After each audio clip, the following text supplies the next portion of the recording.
జిల్లా బోధన నియోజకవర్గం నుంచి.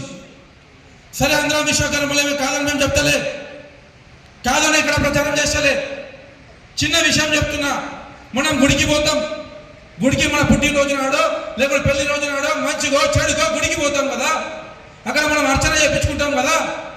ఏ గోత్రం చెప్తున్నాం మనం? సనాతన చెప్తలేమా? మనం ఎక్కడి నుంచి వచ్చిన మను బ్రహ్మ మయ బ్రహ్మ నుండి రాలేవా? ఈరోజు కేవలం విశ్వకర్మలమని చెప్పుకుంటా పోతే మన పెళ్లి పత్రికల పైన కూడా ఈరోజు మను బ్రహ్మ వారి పరిణయ ఆహ్వానం, మయ బ్రహ్మ వారి పరిణయ ఆహ్వానం అని చెప్తా ఉన్నాం. మరి ఈ మనోమయ ఎక్కడి నుంచి వచ్చిందనేసి నేను ప్రశ్నిస్తా ఉన్నా. ఎవరైతే మమ్మల్ని కీచపరుస్తా ఉన్నారో వాళ్ళని. నాకు ఒక వ్యక్తి ఫోన్ చేసి మీటింగ్కి పోవద్దు, 120 రూపాయల లేబర్ కార్డు కోసం ఎందుకు పోతారు హైదరాబాద్ అని చెప్పేసి ఫోన్లు చేస్తా ఉన్నారు. అరే ఏం జరుగుతూ ఉన్నది? ఏం ప్రశ్నిస్తా ఉన్నారు మీరు? జాతి కోసం ఒక తరపున కొట్లాడుతూ పోతున్నారు, జాతికి మేలు చేద్దామని చెప్పేసి పేద ప్రజలలో ఉన్నటువంటి కమ్యూని ఓటర్ల తరపున కొట్లాడుతూ ఉన్నారు. మరో తరపున ఫోన్లు చేసి పోవద్దు అది ఇది అని చెప్పేసి హైదరాబాద్ నుండి మాకు ఫోన్లు రావడం జరుగుతూ ఉన్నది. అలా చేస్తున్నది ఒక మంచి కార్యక్రమం మీతో కాకపోతే సపోర్ట్దాకా కోసరి, కానీ చేసే వాళ్ళకు నిరుత్సాహపరచకుని, వెనకకేసి గోతులు తవ్వకుని, ఇప్పటిదాకా గోతులు తవ్వుకొని తవ్వుకొని తవ్వుకొని తవ్వుకొని బతుకులు నాశనం అయిపోయినాయి చాలా మంది కూడా. ఈరోజు విశ్వ బ్రాహ్మణులలో 90% మంది ఇంకా పేదరికాన్ని అనుభవిస్తూ ఉన్నాం. ఒకరైతే క్లియర్ గా స్పష్టంగా చెప్తా ఉన్నాం, యువకులని మీరు ముందుగా యువకులని ముందుకు తీసుకొని రండి. ప్రతి ఒక్కరికి కూడా చెప్తున్నాం, మీ అందరికి కూడా కొడుకులు ఉన్నారు. ఈరోజు ఏ ఒక్క కులస్తుడి కొడుకు యువకుల ఫోన్లలో చూసినట్టయితే వాళ్ళ ఒక కుల సంఘాల గ్రూప్లలో ఉంటారు.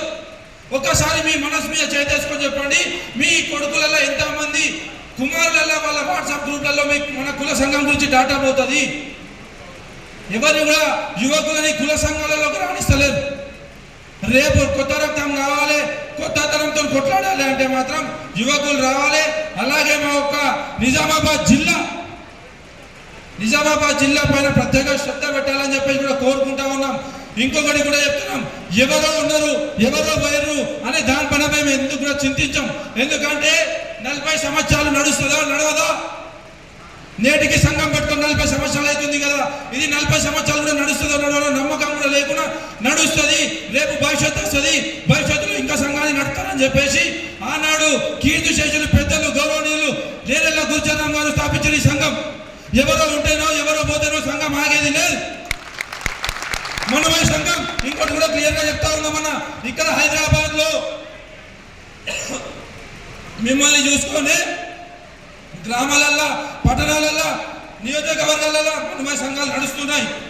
మీరందరూ మాకు బ్యాక్ బోనే నిలబడితేనే మనమయ సమస్యల పైన మా యొక్క నియోజకవర్గాలలో ఎమ్మెల్యేల వద్ద మా యొక్క బాధ తెలియజేస్తాం. అవసరమైతే ఎమ్మెల్యేలను నిలదీస్తాం, అడ్డుకుంటామని కూడా తెలియజేస్తా ఉన్నాం మేము. అలాగే ఇన్ని సంవత్సరాలు గతంలో వేసినటువంటి అధ్యక్షులు, అలాగే మనతో ఉన్నటువంటి మాజీ అధ్యక్షులు